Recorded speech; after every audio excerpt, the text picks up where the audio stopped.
क्या time travel possible है या नहीं?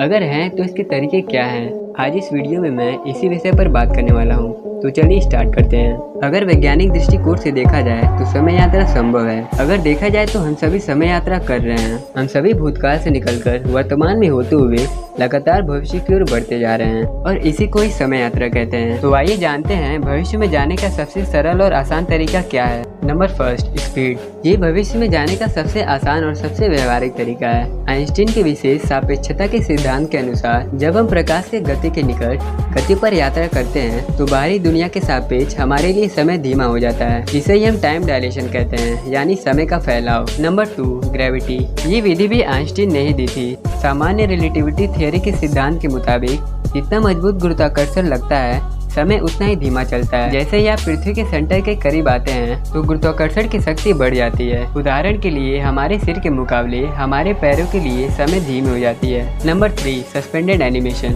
जब हम किसी सस्पेंडेड एनिमेशन की स्थिति में कहते हैं तो हमारा मतलब है कि वे निष्क्रिय हैं और वो कुछ भी नहीं कर सकते। बैक्टीरिया स्पोर्स निलंबित एनिमेशन की स्थिति में लाखों सालों तक जीवित रह सकते हैं जब तक कि तापमान नमी की सही स्थिति फिर से उसके मेटाबॉलिज्म को शुरू नहीं करती। भालू और गिलहरी जैसे कुछ स्तनधारी हाइबरनेशन के दौरान अपने मेटाबॉलिज्म को धीमा कर सकते हैं और भोजन ऑक्सीजन की अपनी कोशिकाओं की आवश्यकता को कम कर सकते हैं। Number 4, worm hole. सामान्य सापेक्षता सिद्धांत स्पेस टाइम के माध्यम से किसी शॉर्टकट की संभावना को भी मान्यता प्रदान करता है, जिसे वर्म होल के नाम से भी जाना। ये 1 अरब प्रकाश वर्ष या उससे अधिक की दूरी के बीच या समय के विभिन्न बिंदुओं के बीच पुल का कार्य करने में सक्षम हो सकता है। Number 5, using light. एक और विचार अमेरिका के भौतिक वैज्ञानिक रॉन मैलेट द्वारा रखा गया और यह था स्पेस टाइम को मोड़ने के लिए रोटेटिंग सिलेंडर ऑफ लाइट का उपयोग। तो इस वीडियो को यहीं समाप्त करते हैं। ऐसे इंटरेस्टिंग टॉपिक के साथ मिलते हैं एक और वीडियो में। इससे पहले इस चैनल को सब्सक्राइब जरूर करिएगा और बेल आइकन को दबाना मत भूलिएगा।